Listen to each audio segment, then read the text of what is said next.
কি করছেন অপু বিশ্বাস? ঢাকা শোবিজের অন্যতম ব্যস্ত তারকা এখন অপু বিশ্বাস। ব্যস্ততা তার আগেও ছিল, তবে এখনকার ব্যস্ততার ধরনটা একটু ভিন্ন।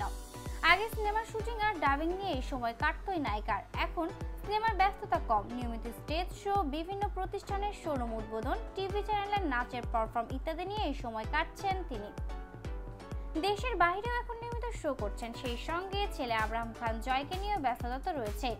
তবে এসব কিছু ছাপিয়ে সিনেমার ব্যস্ত হতে চাইছেন তিনি। এর মধ্যে অনেকগুলো ছবিতে চুক্তিবদ্ধ হলেও একটি ছবির কাজ এখনো শুরু হয়নি, তবে শিগগিরই শুরু হবে একটি ছবির কাজ। এছাড়া রোজার ঈদে মুক্তি পাবে তার তালিকায় একটি ছবি পাঙ্কজামাই। এই ছবিতে তিনি শাকিব খানের বিপরীতে অভিনয় করেছেন। ছবিটির প্রসঙ্গে অপু জানান, নানা কারণে শুটিং শেষ করতে দেরি হয়, তবে আমার দর্শক অবশ্যই ছবিটি পছন্দ করবে, এটাই আমি বিশ্বাস করি। অনেকদিন ধরে তো বড় পর্দায় নেই, তাই ছবিটি নিয়ে অন্যরকম অনুভূতি কাজ করছে।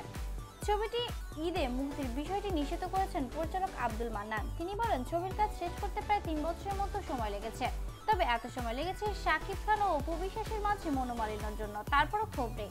আমার প্রযোজক এরই মধ্যে প্রেক্ষাগৃহ মালিকের সঙ্গে যোগাযোগ করেছেন।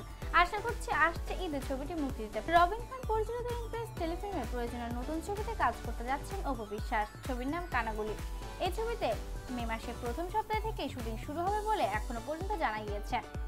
তো বন্ধুরা, অপু বিশ্বাসের বর্তমান জীবন এবং তিনি কি করছেন এ সম্পর্কে সকল আপডেট নিউজ জানার জন্য আমাদের চ্যানেলটি এখনো সাবস্ক্রাইব করে আমাদের সাথে থাকুন। আর বন্ধুরা, ভিডিওটি অবশ্যই লাইক ও শেয়ার করতে ভুলবেন না।